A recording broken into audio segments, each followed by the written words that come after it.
Lee Harvey Oswald was not the killer in the JFK assassination.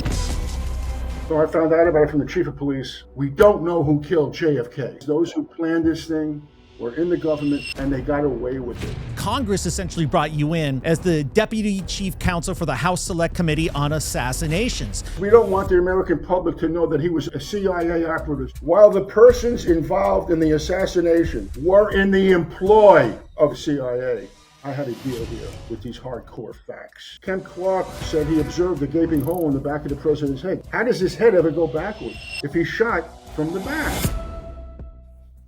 City in shock, and a mayor who was in the middle of it all. Today, this afternoon, whenever you're watching this, the man who was the mayor of Beverly Hills at that time and has been involved in so many true crime cases right here in Los Angeles, as well as in New York, where he was a legendary prosecutor and now a world famous author, is joining us. Welcome, everybody. I'm Tom Zenner. Tom Zenner Scandal is what you are watching right now, and this is the one and only Kato Kaelin. And Kaelin, we've got a man who's written dozens and dozens of books, who's known around the world. You go through an airport, you see his books, but we are going to dive deep into his career, and we're going to talk about the Menendez brothers as following up on the tour, as well as a fascinating thing we're going to be doing is promoting and talking about his new book, where our guest is going to tell you that Lee Harvey Oswald was not the killer in the JFK assassination, and he has books, or a book and evidence to back it up. Are you ready for this? That day in Dallas, I do. I can't wait to meet. And you know what? I'm going to introduce it. It's Robert K. Tanenbaum. And is the K for Kato? I just got to know. No, absolutely not. Oh, damn. You know what? For today, it might be. Who knows? Hey, Robert, we're going to dive into these two things that we teased, which are incredible. It's a treat to have you here today. Let's start with the Menendez thing, just because we just finished the tours. Yeah. I know the Menendez house isn't far from where you live in Beverly Hills, a few blocks probably to the east of that. We were there. We went to a number of the sites. Do you remember the day and what you were doing when you found out about this? Does something like this get tipped to you? Do the authorities call you, or did you find out on the media? Because this is a big deal in Beverly Hills at the time, obviously, and it has been since then. So how did you find out about it? So I found out about it from the chief of police, and this ride didn't quite, with all due respect, rise to the level of the assassination of President Kennedy. It wasn't as though we all knew where we were, and it was just a terrible occurrence for the murders of a mother and a father. And notwithstanding things that popped up later with respect to defense attorneys trying to create justification, which happens in most of these cases where you have overwhelming evidence of guilt. And again, it's difficult for the layperson to understand what it really takes to pull that trigger and take human life the way they did it in this case. To say in substance, I don't have any evidence to support what my opinion is, not me, anyone, Joe Dokes, for example, hypothetically. But I really don't think that they should stay in jail anymore. Well, if that's the case, we have done away with the essence of expertise, of value, of what our values are and ought to be in order to deal with the criminal justice system. And it's not an easy decision with respect to, from the law enforcement point of view, of weighing the evidence, not again opinion and supposition, but what I used all the time. I tried cases, and I prosecuted more cases, I will tell you this, than anyone else in America other than Richard A. Sprague. Sprague was the one who was chief assistant DA in Philadelphia, and Dick I never knew because when I was in the New York County DA's office for 10 years, I ultimately was trying major murder cases all the time, and at the same time, I was in charge of the criminal courts and running the homicide bureau. And in the criminal courts, we wound up having 250 cases on the average every day. And that goes, because we did night court 7 days a week. Sure. So in the morning session, we would have from 9 a.m., let's say, to 5 p.m., 150 cases, and then at night from 7 p.m. until the wee mornings of the hour, we would have another 100 cases. So my job as running the criminal courts as well as the homicide bureau was to make sure we had qualitative dispositions. Yep. The worst thing that prosecutors do, there are two really bad things prosecutors do. The first is to plea bargain away these cases. And they do it for statistics. It's like, oh, gee, now the New York Times will think we're doing a great job. Yeah, this was a case, for example, hypothetically, someone blew away his mother and father without any justification other than maybe we wanted to make some money, all of which is supposition. And so, that's one aspect of what's really bad about a prosecutor. The other aspect of this is to try and convict on the other side an innocent person. That's the balance that we feel here. Right. So it's not sufficient. And I hear very good people talking about this case as if it had the significance of impact that the horrendous cases have had. The murder of Abe Lincoln, the murder of President Kennedy. The reason I believe the Kennedy case is the most important case right now in criminal justice in our history, we know who killed Lincoln. We don't know who killed JFK. Absolutely. And it occurred at 12:30 in the afternoon at Dealey Plaza, and they got away from it. That is, those who planned this thing were in the government, and they got away with it. Yep. 62 years the government has lied to us about this case, and that is what we call in Brooklyn, where I grew up, a shanda. Shanda. Yeah.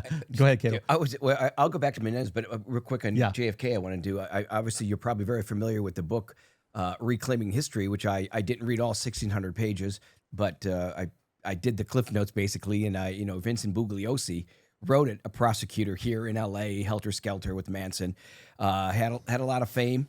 Like I said, I think I agree with you. He says it is Oswald. He's 100% positive it's Oswald, and there's no disputing it. First of all, I don't know how he can say that, but he's backs it up with all of the documents, the witnesses he had. But I think there's absolutely no way that one man did it. And the bottom line to the Bugliosi thing, let me tell you something about Vince. Vince and I were very good friends. Mm-hmm. And the reason Vince, he always kept asking me, are you still of the belief that Oswald didn't kill the president? I said, it's not my belief. It's the immutable facts. I don't believe you have all the facts. I told him all the time. And guess what? When I told him about the notion of the facts that he was not privy to, which he was not privy to, he admitted he didn't have those facts. So my feeling about Vince was, had he had all the facts that I had, for example, and unearthed some devastating facts about the case and about who was responsible for the murders of our president, then he shifted a great deal together. And I admired him for that, because Vince was a good man. And since he was cut off at the pass when he was dealing with the case initially, which he said was with the cowboy lawyer, he understood. Yeah. And you had the front row because, well, obviously you had the amazing history in New York. You never lost a felony trial as a prosecutor. Unbelievable. And this is New York, Kato, where this was the heat of murders in New York City, in Gotham, when Robert Tanenbaum was a prosecutor.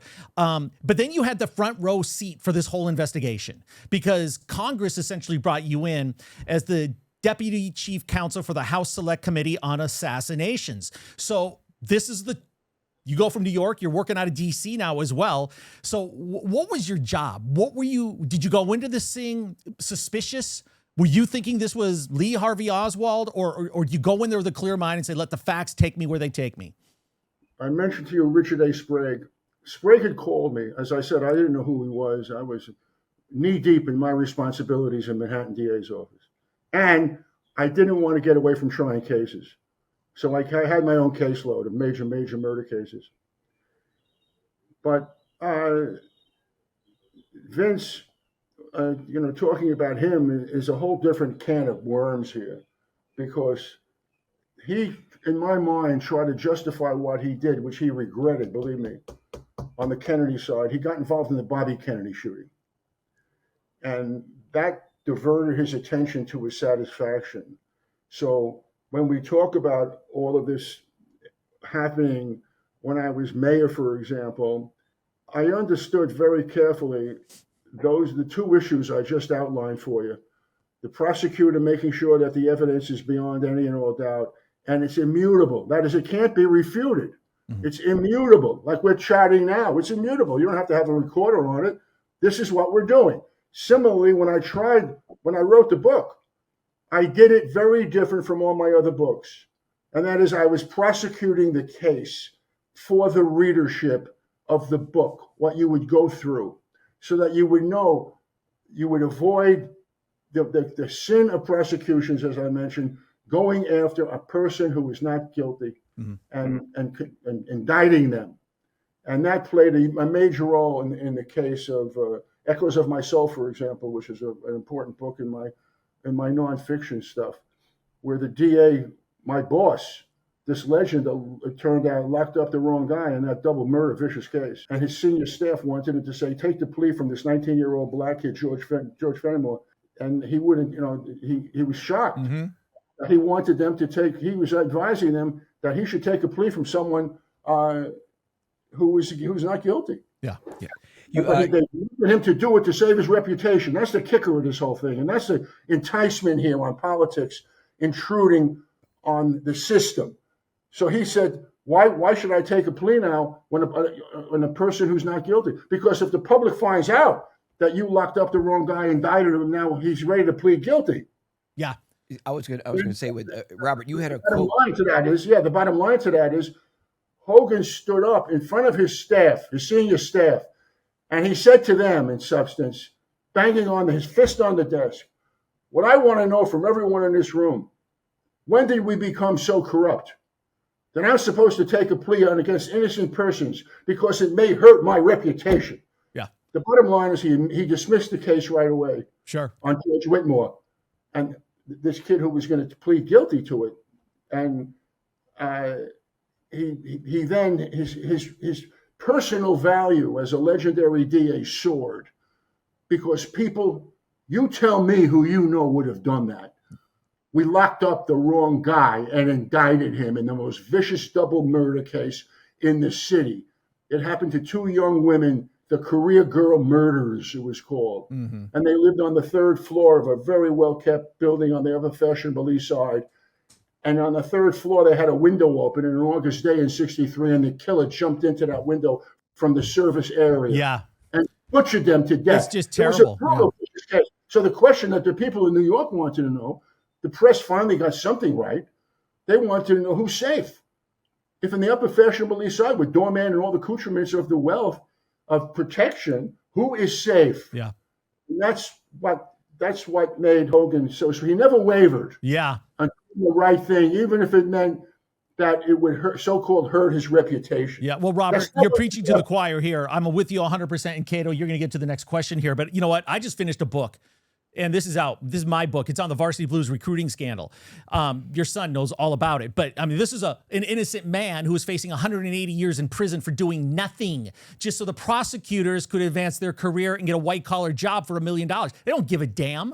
It's all about themselves, and they'll use every resource they can. The FBI, anything they can, the IRS. If they want someone to go down for their benefit, they'll find a way to make it happen. So I just had to have a little rant there. So I worked hard on this book, so I know what it's all about. And we got to meet John Wilson too, and he was passionate, and he said he's not guilty. He's going to fight the case. Yeah. And like you said, it was going to be how many years? Life in prison, possibly, right? Well, 180 years. 180 years.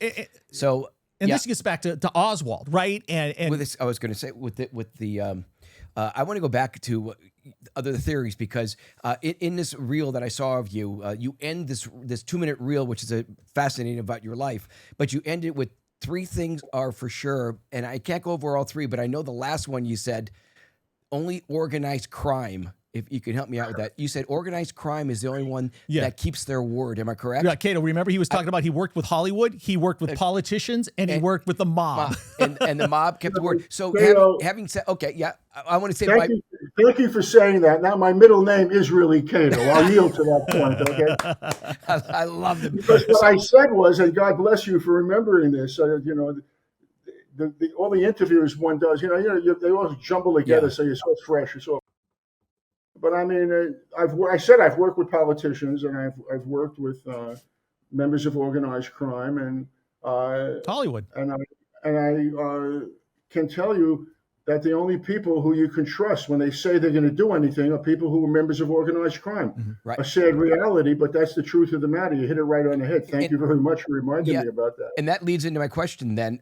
Also, a dispute that I have, it's the theory that Jack Ruby was not part of organized crime, but Jack Ruby, who shot Oswald, I think obviously he didn't do it because he loved Kennedy. I don't think that it was a spur of the moment, as Bugliosi says, that he is organized crime. And there's a reason. There's a reason for shooting Oswald.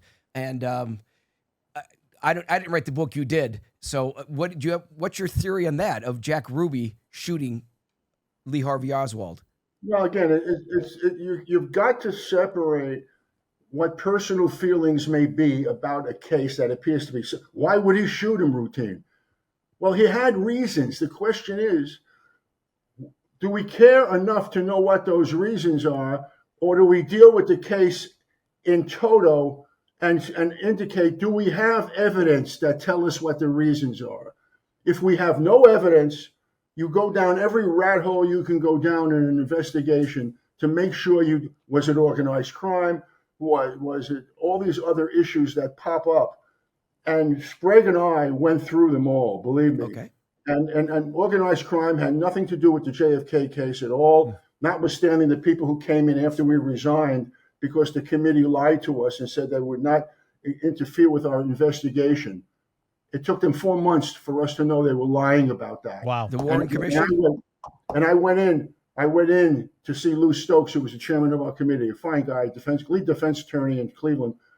And Lou said, I wanted to get information on the CIA, that there was involvement with the CIA, and I wanted to get the documents, which I had in sources existed, that the CIA had information whether or not it was the CIA that murdered the president or it was a rogue element. And Lou Stokes told me, Bob, you're not going to get your subpoenas. I said, what are you hiring me for? Yeah. Go. It's crazy because we'll believe almost anything we're told, even if it doesn't make sense. Like I've been to Dallas, and I've gone into the building where Lee Harvey Oswald was. There's no way that you're taking out Kennedy, with one shot from that angle, but we'll believe it. But then you always got to look at the backstory and what led to this. What was the reason, the motivation? How big of a role did the Bay of Pigs play into this? Where JFK essentially greenlit this thing, where we were going to send our troops and we're going to send some of these militia people that had escaped Cuba, living in Miami. They're going to go there, disrupt the government. It was a complete fiasco, a complete disaster. It made everybody look bad. It made the CIA look bad. It made our military look bad, pissed off the Soviet Union. It was bad. Does that have something to do with why whoever took him out wanted to do it? Again, I'm not going to speculate with you about that because we don't have the evidence, but I will tell you this. In 1961, the Bay of Pigs fiasco took place. It was planned when Vice President Nixon was vice president and Ike was president in 59. And it's a wonderful anecdote that I was able to acquire from an unimpeachable source, their language, that JFK was humiliated and embarrassed by the Bay of Pigs, and he fired. And that's when he fired Allen Dulles, who was head of the CIA. And he put in John McCone. And John McCone was a very strong Kennedy person. And the Bay of Pigs' role in all this was that Kennedy was asked, and this is how delicate your value system has to be when I tell you the end of this story. JFK was livid about what happened, but he then told Bobby, then Attorney General Bobby Kennedy, and who I worked for when I was in law school at Berkeley in those years in 67, 68, and so on. But he told Bobby Kennedy, it's not over yet.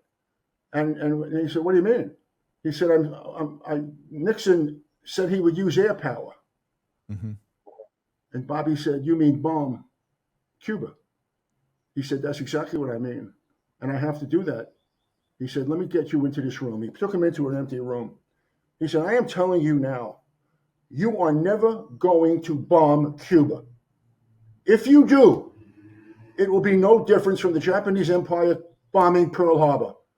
It will destroy you as an individual and everything you have stood for, including your family. Get it out of your head. You're not going to do it.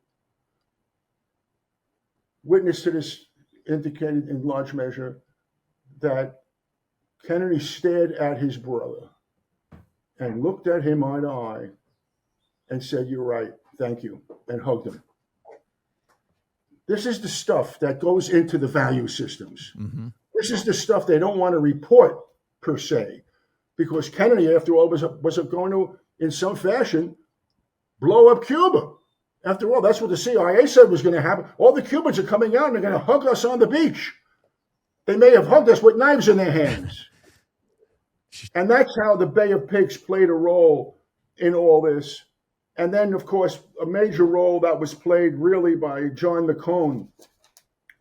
And John McCone was an interesting person because Kennedy appointed him head of the CIA after the Bay of Pigs fiasco. And one of the issues that confronted McCone and others in the government, again, the value system issues, it's so easy to cross that line. And James Rowley was head of the Secret Service at the time. And McCone, in a document, responded to a concern that Rowley had. And the concern was as the same that McCone had. And that was any leaks that are going on about Oswald are devastating because we don't want the American public to know that he was a CIA operative starting in 1957. He was at Atsugi Air Force Base monitoring U-2 flights, one of which was shut down, and Gary Powers was the pilot of that flight, those surveillance flights. So from 1957 on, he was a major guy in doing what he was assigned by Angleton also, who was on super spy, anti-spy, if you will. And so McCone wrote a letter back to Rowley, who wanted his opinion about what was going to happen. And here's what he said in substance. Make sure you remain sitting, Kaelin, for this one. We're sitting. We're ready. Okay. Edge of my seat. Here's what happened. McCone wrote the letter. He said, all these remarks about Lee Harvey Oswald, his suspect training and his suspect activities, all of which President Truman said were operational and at times policy when they had no authority to do it, the CIA. So President Truman, in February 22nd, 1963, wrote a scathing article about how he made a big mistake permitting the Office of Strategic Services to morph into the CIA because they couldn't be trusted. And it would disturb the hell out of him. But back to McCone, he said, with respect to these leaks and Lee Harvey Oswald training and all his suspect activity, and this was a March 3rd, 1964 article. Truman's was December 22, 1963. And McCone goes on to say, I'm concerned that if this info were in any way disclosed to the wrong persons, it would lead the media to erroneously claim that this agency, the CIA, and perhaps others were directly involved in the Dallas action. They referred to the assassination of President Kennedy as the Dallas action. That was the inside curveball. We know what's going on here with the Dallas action. This is a game they play. It's great for cocktail parties. It stinks for America. And he said the following. It's a 2-page letter. Paragraph 6. I'm going to read this to you right now. While the persons involved in the assassination were in the employ of this agency, the CIA, as well as the FBI, he goes off and says it's impossible to maintain full 24-hour-a-day responsibility over our operatives. I must have read this piece of evidence, read it at least 10 times. If you're trying cases as I have, and like Sprague did, as I said, Dick is the only person who prosecuted more cases than I, and I did this for 10 solid years. You could do the math on this. It's like 2 a month. Right. But McCone, the head of the CIA, makes this incredible admission. And so what is the government's response to this later on? Oh, it was a fake. It's a fake. Why was it a fake? Tell us. I have all the information you need to know about it existed in 1978, this letter from the archives of our committee, and that it was played in a book in 1991. This is fun, and one of the major serious researchers in the business went through all this to make sure this was a legitimate opinion. By the way, who in their right mind would have an opinion if you were head of the CIA or whatever agency and say, guess what? People in my agency murdered the president. Well, would you pass the mashed potatoes, please? Exactly. Right. Yeah. So all I'm saying to you is, yeah, the whole issue of what happened, and I'll give you another quick example with the whole area of involvement from the Bay of Pigs on. Senator Richard Schweiker is a person who plays a major role in all this. Senator Richard Schweiker was deemed to be a middle-of-the-road Republican, and he was the subcommittee chief on the federal side. And Senator Schweiker was from Pennsylvania. And his involvement was that the experts, the PhDs in handling all of these materials were never consulted. And so Schweiker said to me, he wanted to see me the first week I was in Washington. I went to his office, as he requested, and he said, Bob, I want to tell you something. I know all about you. I check you out. I know you're going to do a good job, blah, blah, blah. And he said, the reason I called you here was twofold. One, I have my materials here, which indicate that the CIA was totally obstructionist during the course of my investigation. And I said, why would they do that? You know, this is 10 years in the DA's office, running the homicide bureau, running the criminal courts. You know, I'm not out there throwing bombs around 100 Center Street in Manhattan. And he said, that's the other point I wanted to tell you. It hates me to say this, but we believe from the investigation that he participated in the assassination of the president. Now, here is what we call then a middle of the road, not a wild-eyed character. Senator Richard Schweiker wasn't involved in this case in order to have a press conference. I know certain things routine and all that crap. It's part of what took me so long actually to do this whole book. But there were two separate issues about my health that interfered with this whole thing that caused me to spend the last 5 years basically working on it, throwing away my first drafts, and then realizing I had a deal here with these hardcore facts. Huh. Yeah. And that's why, in my judgment, it's the best thing I've ever done, because it explains in detail exactly who I am. And you may say, hey, we don't want to deal with you because of who you are. You know, I understand that, trust me. But I have a total commitment in trying these cases with respect to having the kinds of facts that are needed, the immutable facts with corroboration. If you have that, an answer to all the questions about, well, what do you think about Ruby? We could sit around and think about it all day and night. It won't matter to hill of beans if we don't have any evidence. It's that simple. And it reduces the stress, believe me, on good people like yourselves who want to know and want the American people to know what happened. Yep. Yeah, not a lot of people know this either. And in your research, you probably know there's I can't think of it's a famous French writer that Kennedy was friends with, and he knew he was going to meet Castro. He was going to meet Castro, and he had a personal note that Kennedy just wanted peace, and that Castro was willing to do this to have peace. And he said, I can get along with a communist in other countries. He said, I want peace with you. That was on November 22nd. He got the note, and they were both sitting there, the writer and Castro, when the radio was on there that Kennedy had just been shot. And Castro had said, well, so much for peace. And that worried Khrushchev, because Khrushchev, we knew that there was, people don't know, also B-52s circled Russia years before with nuclear bombs that would make Hiroshima look like peanuts. So all these things was going on, and Kennedy wanted peace. And then Watergate happened, and Vietnam happening, and then it was just nothing but cynicism and apathy in America, and it ended. So yeah. That's true. It is. The truth is, Camelot was destroyed. Everything we thought about Camelot, turned into a fantasy type of due process. First the sentence, then the trial. Ah, says the Queen. Yeah. Yeah. Well, what if he's found not guilty? All the better, she says, all the better. So that kind of due process is what really has taken a major role in this whole story, because every time you hear something about JFK and you hear something about the fact that Oswald didn't kill him, is this from the grassy knoll routine? They know everything, But I took that into account, and that's why I wanted people to know exactly who I am, right? Why I have this dedication to preparation,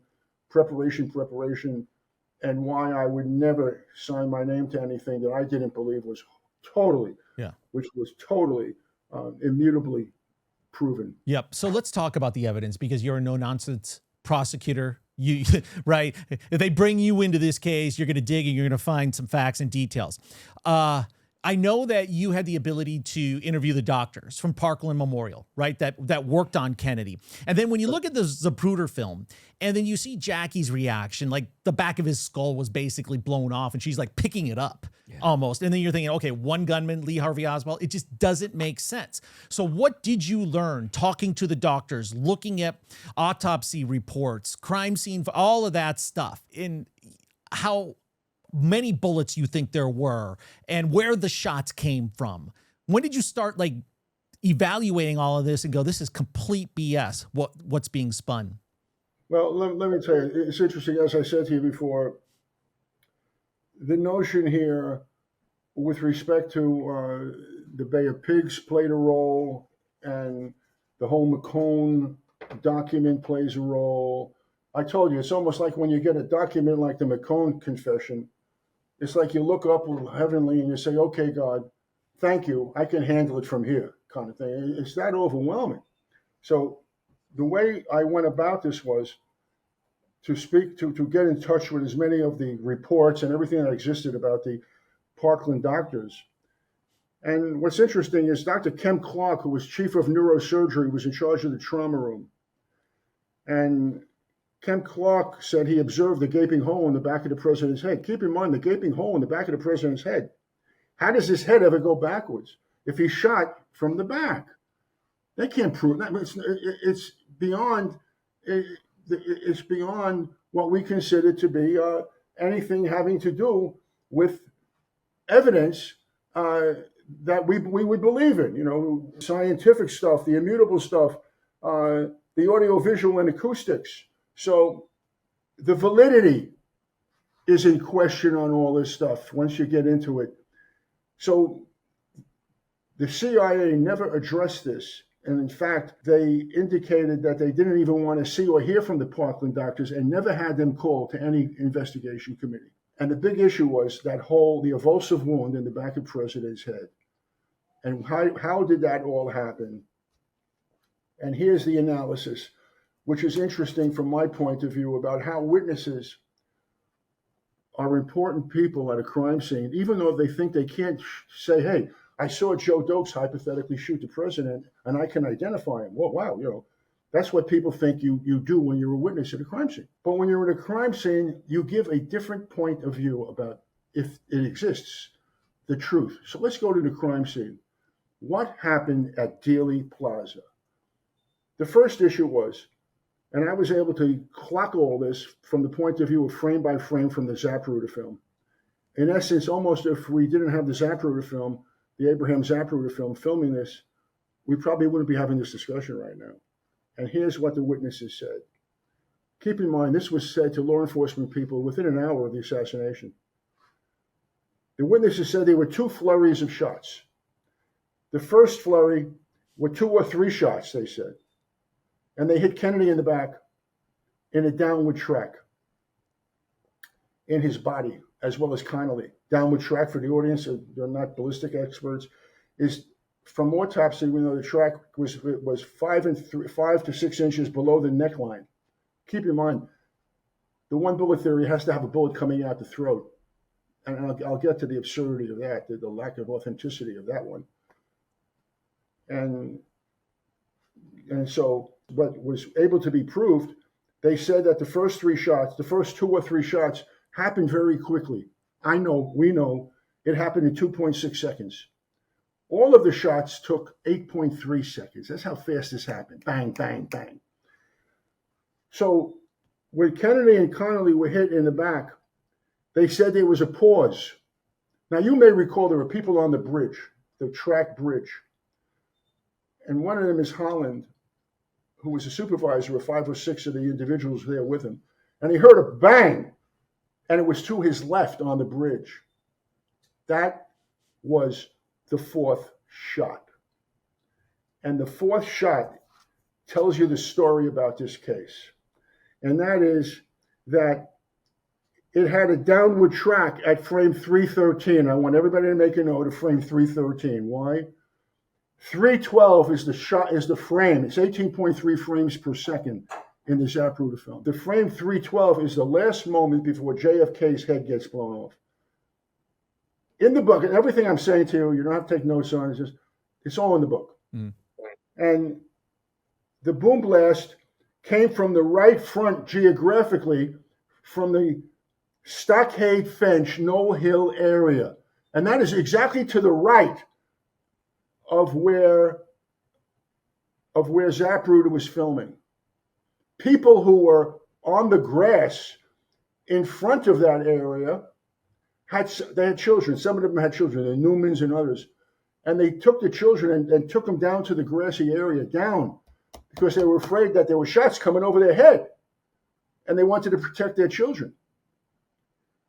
And then JFK was hit in the Temple area. The limo hadn't passed the area of the stockade fence. And so as he's sitting upright, grasping his hands as he was hit in the back, he comes up to that area. And geographically, it's in front where the stockade fence is, and he gets hit. As we've seen many times, his head snaps back and falls to his left. Keep in mind, what you watch in these films, you watch Kennedy's head, not his body. His head is critical. The body is not moving the head. The head is moving the body here from the impact of all the force that was put to it. So he was close to the stockade fence, and he was filming JFK, and the bullet, we know, hits JFK in the temple area above the right area, which I'm pointing to right here in my head. And the violently snapping back and his head moving to the left. So he was immobile. When we see JFK, he's immobile, he's bodily depressed, and he's slumped dead in his wife's right shoulder. In the film, we also had to learn something that was very important, in which we broke anew, afresh. And that was, there was a lot of action going on with fragments flying all over the place. And that's when I said, when you see frame 313, you see a flare. The impact of that bullet into JFK's head flares. It's very dramatic. And I knew that there was another shot, but we didn't have a flare that we can observe on the 18.3 frames per second. So we went frame by frame. That is, when I say we, there's a very important person I always have to bring into this, and his name is Bob Groden. And Bob Groden was a photographic consultant and expert. And he worked with me on these flurries. And he deserves tremendous credit. Sure. And here's why. He said, what do you think then? If there's no flare, maybe we're on the wrong assumption. I said, no. There's damage to the interior windshield of the car to the left of the rearview mirror. We see the damage. Let's go frame by frame. We go frame by frame and up to frame 328. Frame 328. 7/10 of a second after frame 313. 7/10 of a second after the fourth shot is a fifth shot that hit JFK in the cowl at the top of his head and fragmented. And this is what it happened. It caused JFK's dead head to move forward from impact, which the CIA had no problem dealing with the impact on the fourth shot. His head could not have moved forward if he shot from the back. That is to say, his head could not go backwards if the shot that they claim occurred hit Kennedy in the back of the head. So you don't hit somebody in the back of the head and see their head in any fashion doing what happened with JFK, that he was hit and his head went backwards. So here's the kicker to the whole story. The four things that happened as a result of the fifth shot were: it moved JFK's head forward, it hit him in the back of the head, he went forward. It enlarged the wound of the fourth shot. So you can see at 18.3 frames per second, there's an overturn in the area of his right ear, and it laps over it. It enlarged the wound of the fourth shot. And then the fragment of the 0.7 of a second, the 313 to the 328 frame, there is in the windshield, in the interior windshield, just to the right of where they were taking the exhibits, that is to say, people who were looking into this aspect of the evulsive wound. And Kennedy, the shots indicate that Connolly was then struck, and here's the kicker. Connolly was then struck in his right wrist. It fractured the axial nerve. He had a Stetson hat on. He didn't have it on. He had it in his hand. You may note this from watching the film. And it was upside down. So all he had to do was flip it over, and it would go on. The impact of the axial nerve on his wrist and the bullet fragment severed the tendon in his right thumb and index finger. And that, they claim, was the fragments from Connolly's wrist matched the so-called pristine bullet, but without any kind of major deformity.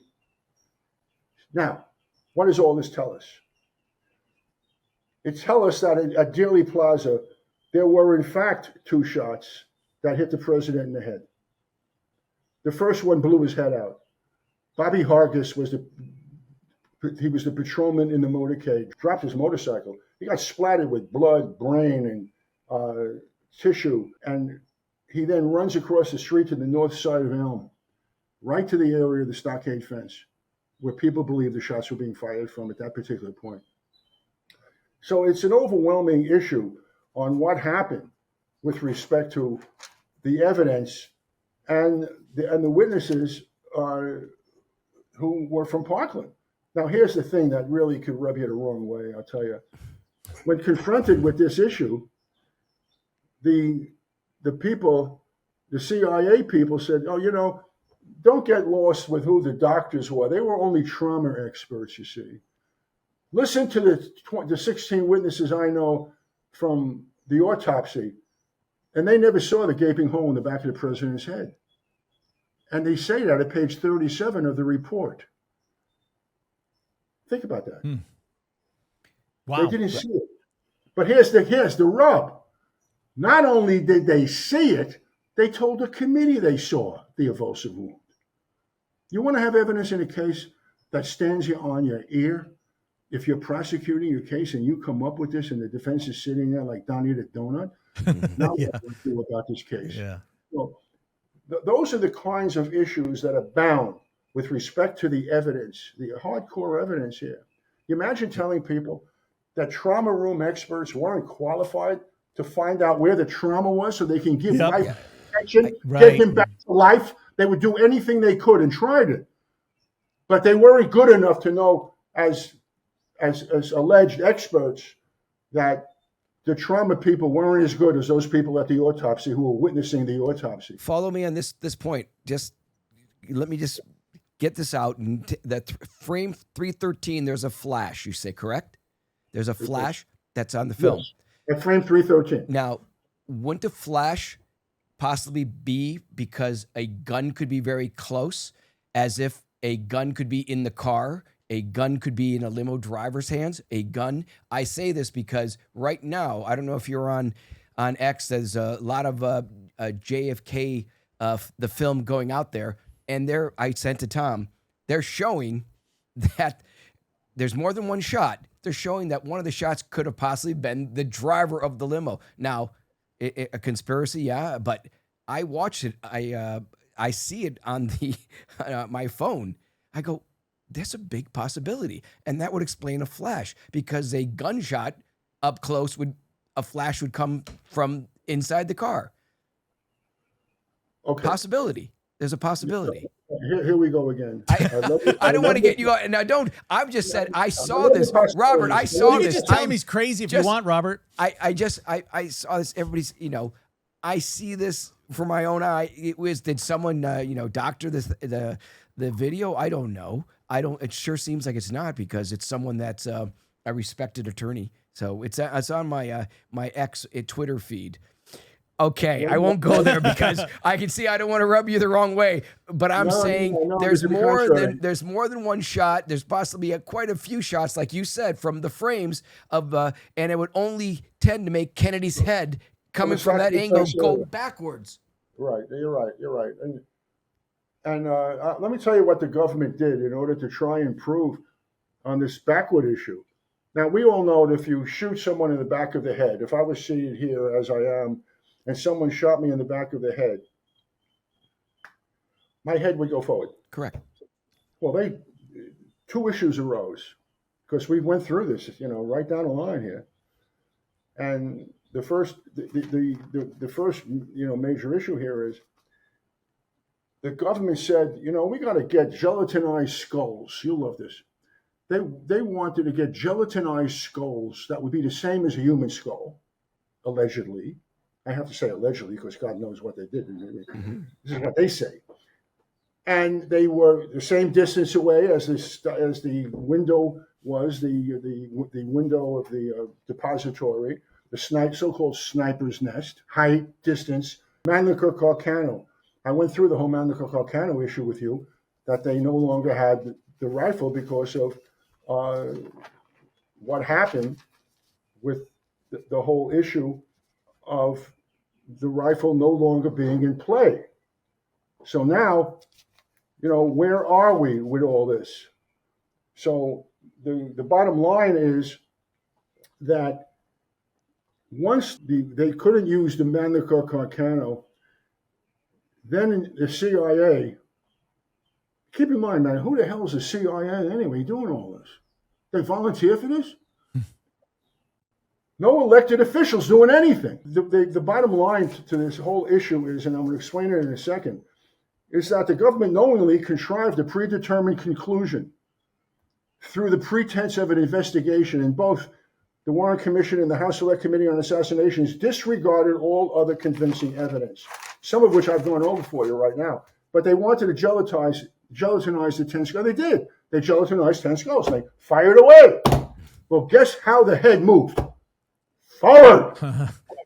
Yeah. Now, to seal this issue once and for all, and you're quite right, I do not sit here and tell you about the flare issue. It's a unique issue. One would not think about if you didn't have the frames. That's why I said this operative film is so important. Because your supposition would be as good as any other person. Believe me when I tell you that. That's why you have to limit yourself to the evidence in the case.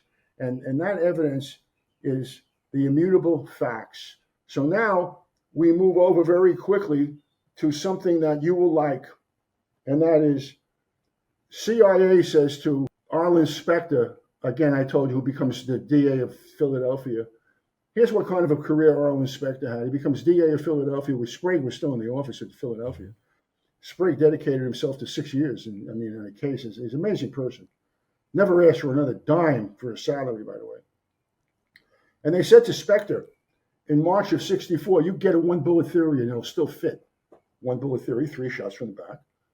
And, his head came backwards. You can solve that, can't you? And then he too engages in a pretense of a probe. So what is the theory here? There's this issue that puts to rest, in large measure as a prosecutor, in court. I mean, cases to verdict, not disposition pleas. And it's called minute metallic fragments. Ever heard of minute metallic fragments? I know what it is. Well, here's the essence of it. This is what you yearn for. If you're trying, you want to find the truth. Let's put it that way. The truth is not, every DA doesn't have all the truth, and no defense attorney doesn't have the truth too. It's a combination of things, as we know. Hopefully, for the sake of our system, the DA has the truth that matters with respect to doing justice. That's not the job of the defense attorney. The job of the defense attorney is to keep his client out of jail. Next case. That's what they're concerned about. And meeting Mr. Green, period. Yeah. So getting paid. Yeah. Mr. Green. Getting paid. That's exactly right. Your partner was shaking his head. I just wanted you to know that. I was off camera for a moment, but I knew that. I knew he would know exactly who Mr. Green was. Absolutely. So I know your son. Well, that's it. That's just it. So the minute metallic fragments are critical here. Why? Again, if I was shot in the back of the head right now, there would be no minute metallic fragments in the front of my head. I want you to get, as best you can, the 3 skull x-rays of JFK. It's a rectangle, like so. It's about this wide, and it runs from the ear area, the right ear, across the back of his head. And you see the minute metallic fragments. Well, so what, someone says. Well, so what? You do your job. You'll figure it out right now. I'm going to get you ahead of the game right now. At the right side of JFK's head, above the temple, we see from the x-rays that are superimposed on his skull in rectangular form, we see the direction of the wound in his head, starting above the rear ear and the temple area, moving back, and the point of entry. Think about that for a little while. The science is telling us with all its authenticity and all its validity, stop arguing with everybody and just go to the facts. We're learning about direction and point of entry that the CIA doesn't want to have any part of. Yep. Well, who the hell are the CIA not to want to have anything? These are unelected officials. Yep, with a lot of power. Damn right, and they're in violation of Article 1, the legislative branch. There's not an elected person who's sitting down making these decisions with a committee to get to the bottom of this case. Yep. That's the bottom line. Because what happened here with me and Dick Sprague was, I mentioned Lou Stokes said they're not going to give us our subpoena requests. And that's when I said to him, when he said, and I said to him, I don't know why you even hired me. I told you I would never compromise on truth. Exactly. That's what that was my thought too. Like, do they really want the truth? Because if you're involved, you're going to find it. Okay, the book is That Day in Dallas. Lee Harvey Oswald did not kill JFK. It's going to be a blockbuster.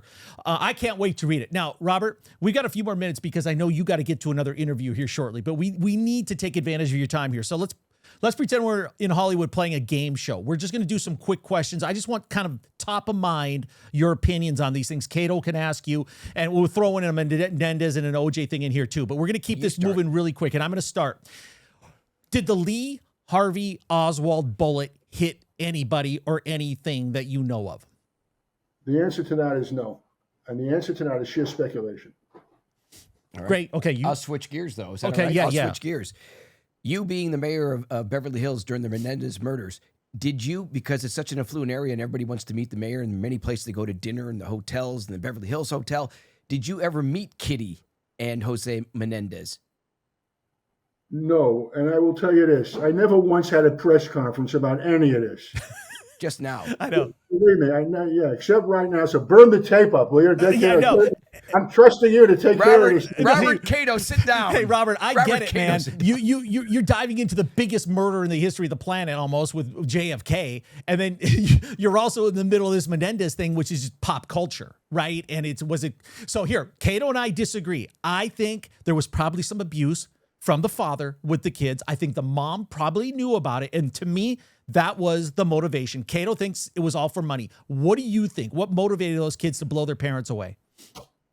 See, it's impossible to be fair with you both because I treasure your opinions. It's very honest. It's heartfelt. No one's influencing you in any way. But that's the problem we have generally because of the media that doesn't give a darn about the truth. They haven't met the truth in a long time. And it feeds off into speculative areas, which may have happened, but we don't have the immutable facts to back it up. And that's why I don't want to give you my opinion about it, because it doesn't add up to a hill of beans. Mm-hmm. I have another speed round question for you. When you were prosecuting in New York, were you ever part of the cases of Sonny Grasso was at the 7-Ups and the French Connection. Were I you just saw were that you movie there at again. that time? Were you at that time in New York? Yes, as a matter of fact, a couple of the detectives in that famous bar scene where Gene Hackman goes into the bar In the and French says, you know, Connection. the French Connection. When he busts everybody with drugs. You know, this bar was like a drugstore here, for crying out loud. Mm-hmm. And he has an informant in that bar. And the movie is really superb because I was mentioning to my family that what I found fascinating was if you don't buy off on the notion of the relationship that was filmed regarding Dakota Fanning, for example, off, you know, the French Connection and so on, in the whole issue of the Dakota Fanning Denzel movie, then you lose the essence of the movie. And it's the same thing I'm talking about here about trying not to contrive or be persuasive about my opinion, blah, blah, blah. It doesn't have any more degree of relevance than believe me, everyone else that is in good faith trying to say the same thing. And I just think that if, you know the movie I'm talking about here with Denzel Washington and Dakota Fanning. Yeah, I do. I can't think of the name. Was it John Q? Man on Fire. Can't think of the name. Oh, Man on Fire. Yeah. Yeah, Man on Fire. And I don't want to confuse the two films, the French Connection and Man on Fire. But in Man on Fire, which I highly recommend about all this, it's because if you have to buy off on the relationship that he winds up having with Dakota Fanning. And he starts out saying, I don't want to have anything to do with her. He makes mention, well, God forgive me, and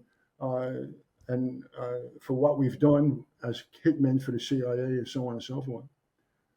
But he then comes to appreciate the friendship. And the reason for it is the next half of the movie is him assassinating and torturing those who were responsible for killing her, so he thought. In my book, buy off, I'm telling you, about who I am with respect to my value system. And it's not just in there for ego or other issues like that. There are things in my bio that I have never told anyone, and they're in the movie. That's the bottom line. They're in the book. Got it. The book. Yep. To the film. So that's what I'm saying about why it's so important to hold on to the reins, because both of you are the perfect example. If I had to pick two wonderful people who are concerned and informed and say, just tell us what you think happened, I would have the two of you and hear you out and say to you, as I'm saying to you now, I just wish we had the evidence one way or the other. Right. Okay, next one in the speed round. Got a good one for you. And you can give one to us also. Hey, Robert, I know that you ran for DA, right, in LA? Yes, exactly. I did. Okay. Mayor, your mayoral run in Beverly Hills, you were there when the Menendez brother murders happened, and you left in 93. If you had been the district attorney in 1994 and 1995 in Los Angeles, would you have convicted O.J. Simpson? Beyond any and all doubt, the O.J. case is a horrible example of what happened in our criminal justice system. And the evidence against O.J. is also an overwhelming case. And it was a shocking thing because of who O.J. was, running through the airport and so on during that commercial time and everything else. But I'll answer your question this way. I give you a better answer. Strike that last answer. I can tell you this. He would have been sweating through that whole trial if I tried that case. And as the DA, I ran and told the people of LA County that if I were elected DA, and this should be a commitment that everyone makes who ultimately becomes the DA, get out of your office, get into the courtroom, and try some cases so that you'll let your staff know you can do this. It's not so esoteric that only a few people are capable of doing this. Yeah. But you must prepare. Sure. And so that's what the kicker is for most lawyers. they don't want to prepare for what it takes. So you can't go off on a weekend and go play golf or wherever the hell you want to go, and then come back on Monday and say, well, I think I'll give this 2 hours. Yeah, exactly. They become politicians, obviously. Did you watch this and think Garcetti was just screwing up left and right? Were you laughing at him? Were you trying to give him any advice? Again, I really don't want to give an opinion about Garcetti with all due respect. I tried. And I don't want to. It doesn't add up to anything. It doesn't help the moment we're having right now. Yeah, I think you probably think Nathan Hochman will be a good man. I think so. He wants to prosecute, and I think he wants to do the homework to every case. It seems like it, as far as I can tell right now, that he might be our best DA. I'm a fan. I'm a fan. Yeah. Yeah. Hey, Robert, here's a fun one for you. I know you represented Sylvester Stallone, and I heard a rumor is that Uncle Paulie from Rocky's old house that you live in now? Give us some history of the house, man. Burt Young? Yes, Burt Young. Come on. The late great Burt Young. I'm very sorry you intruded into that area, so I've just remained mute right now. And, you'll have to figure that one out yourself. I'll tell you what. You seem to know the geography. Let's put it in those terms very well. We're more than happy to have you come over and show you around. Would love to. Oh, I'd love to come by. That'd be great. I would love that too. Hey, Robert. And I won't move in. Robert, I'm not even going to ask about a guest house. I know you've got 2 sons that I won't ask. Have some extra sheets I just have in a special case. room for you. Don't worry about it. Hey, Robert, you watched this. You watched the trial. I mean, this is the first time you're meeting Kato. What's your thoughts? Because, you're watching this unfold. I don't know how deeply invested you were in it from watching the TV coverage. I just thought Kato was getting the raw deal. Right? He's getting picked on here. Can I nothing tell to do with the trial. You mentioned something. I would bring it up because you brought it up. You said that you had a good relationship with Vincent Bugliosi. I actually got to meet him quite a few times. He wrote a book also on the Simpson trial. He wrote, inscribed in the book, the kindest words, and he said exactly what you just said. And he was a good man. I can vouch for him, believe me. Mm-hmm. Yeah, and so he said this, and I just, because I knew the Helter Skelter, I didn't know all of his books, right? But I was just like, wow, this man, this icon man, just told me how they prosecuted wrong. They used me the wrong way, and it made you, Kato. They scapegoated you, and that's the one. There's nothing more that offends me than incompetent people in the government, because we rely upon them so much. And how do you bring up a family when you see this kind of hideous notion of wrongdoing, and they got the wrong person who they're talking about? That's the bottom line to all this. Yeah. So yes, I mean, how could you not have followed what was going on? And it's always been disturbing to me what has really happened with that. And I'm glad you mentioned this, because I know from just my opinion, I'm into my opinion right now, but I hope there's some immutability to it, is that you were being scapegoated in this time thing, and you were mishandled terribly. So, yeah, I'll look forward to seeing both of you guys. No doubt. Hey, that's got to feel good to hear that, right? No, completely. And it's too bad you didn't know Robert at the time, just for advice or whatever. I feel like I know him now. So I do know him. So, and I can't wait to meet you, in person at your place. I stand by my word, as you know. I believe me, your character, I can. Hey, Robert, top shelf. We're real good at taking up people on invitations. You will see us. Well, I'm in there. I'm good at inviting. Trust me. Right. I got to bring my wife, and you're going to bring your wife. Yeah, no, we can't wait. We're going to bring our wives. Is that all right? Listen, everybody, we want to get Robert back on the show because we have barely scratched the surface of his career. He was the head of the Homicide Bureau of the New York City District Attorney's Office. He prosecuted the murders, and he never lost. Over 100 felony murder cases, won them all. The other thing that I really want to talk to you about, maybe I'll send a SUV, bring you over here in style. Our studio is not far from you. We're 10 minutes. We'll come over here because, Kato, Robert was also involved in the Hillside Strangler on the periphery, right? As a consultant, you were involved in that, I believe, the prosecution or whatever it was, but we definitely want to get into we had Gil Carrillo in here talking about Richard Ramirez, right? And his partner, Frank, who broke the Hillside Strangler case. We're going to be getting him in here too. So there's so many other things. Give us a comment if you want Robert K. Tanenbaum back on this show in studio. And I'm going to send it to you, Robert, and show you. Not only do I want to come back, I want to come back when I have my book out, because the publishers are holding on to it until June 10th. They have the book now. I gave it to them about 3 months ago. And again, please keep in mind, I don't say this often or at all. It is by far the best work and most serious work I've done. I really want your comments on it. That'll make my day one way or the other, believe me. I will be reading it. I can't wait to. I can feel the passion. I know the work that's involved in putting something together like this. You can't get any facts wrong. And it takes years and years and years to put something like this together. 5 years? It's painstaking. And then you said you ripped up the first drafts and started over again. I mean, it's a painstaking process, and a lot is on the line. And man, I mean, I'm sure there's some people that maybe don't want the results of this book out. There might be some people that aren't going to be real happy with, how you describe the reality of what did occur. And all of the evidence that I mentioned, some of which and some of which, all of the evidence is in this book. In order for the reason to explain why I went through what I went through in order to get this book done properly. We'll tell people that day in Dallas. We'll tell them how to get the book on our chroma key on the bottom. Yeah, it's going to go in the notes. So if there's a pre-order, we'll get all of our audience to pre-order when that's available for pre-order. So we'll continue to promote this. We're going to put it in the notes right now. We'll continue to mention it. But hey, this was great, Robert. It was really great. I've been wanting to do this for a long time, to have you on the show. You're a legend. Congratulations. I mean, really, we could spend an episode just talking about your author career, which is the big leagues, man, big time. So congrats. We started late with you, but we came through, and baby, you're smiling now. Yeah, we love you. And I'm going to get you to answer all those questions that you didn't want later. We're going to put a bottle of wine in here, some truth serum, and we're going to get the answers. We're going to talk about John Bonet. We're going to talk about every crazy case that's out there. This is like watching the Kentucky Derby and the charge on until the end, and that horse stretch puts his nose right in. Yeah. And that's exactly where we are with you guys. You're terrific. And I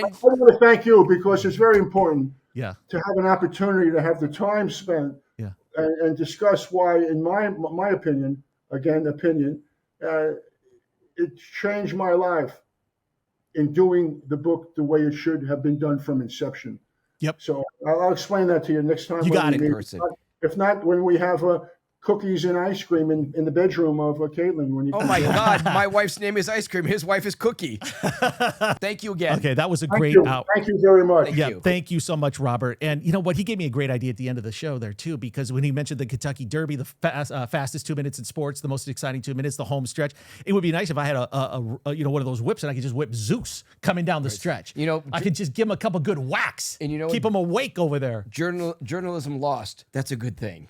And was it Sovereignty? I had journalism. I had it. We were at a party. That was one of my horses. I was going to win big, but I didn't. Finish second. All right, fantastic. All right, a few things to talk about. The Menendez Brothers tour was fantastic. If you haven't seen that, go back and watch it. It's great to get Robert Tanenbaum's perspective as the mayor of the city of Beverly Hills when that happened. And we got more tours coming up. We got big things coming up this summer. This is my book. I showed it. This one's out. Took a hell of a lot of time to read. I'm going to put the link in our notes too. This is the Varsity Blues, the scandal within the scandal. Unbelievable story here about government overreach to the max. And hey, I'll tell you what I tell you after every episode. Make sure you listen to these, especially what Robert talked about here. You got to listen to this 2 or 3 times to really pick it all up. And this podcast, 1 Degree Scandalous, is working out great because, Tom, I can't tell you the exact date, what's going on, but I was contacted by detectives and police forces to do a public speech with some other detectives. This is the most exciting thing, and they watch our show. They're bringing me in. They're going to be a little focus on the Simpson case. So we're going to find out. I can't wait. I'll go. Hey, by the way, when you said you've been contacted by detectives, and I was wondering, are there some charges out there that maybe you got to worry about? Okay. You know what? I fixed my parking problem. I used to get parking tickets at the time, and you might want to take a note to everybody listening. The way to get rid of your parking tickets, I took off my wiper blades, so that's just really nowhere to put them. They can't lock them in there. They can't. So I'm a home free, and I drive with that boot in my car. I don't care about the mileage. Hey, do you want to go for a ride with me? You love riding with me, don't you? Let's go. No, you drove a Bronco here. Forget. No, do you want to? You love my driving, don't you? Let me tell you. Are you really that freaked out when I drive? Tom, when we do our tours and we all go in one car, the cameraman, myself, and Tom. Tom is texting or looking at his notes the entire time. I'm downloading PDFs. I'm in the front seat going, Tom, watch out for car. And Tom is just probably the worst driver. No. I'm an excellent driver. Kato's just a nervous Nelly. Let me tell you what, folks. If you're on the sidewalk, you're not safe. So I haven't hit anyone yet. Yeah, actually, I did. I'll tell you that story sometime. All right, Zeus, great job here. Thanks, man. Zeus. Good seeing you. Robert K. Tanenbaum. Make sure you buy his book. It's going to be in the notes. For the one and only Kato Kaelin, I'm Tom Zenner. Thank you so much for watching Tom Zenner Scandal, and we will see you very, very soon.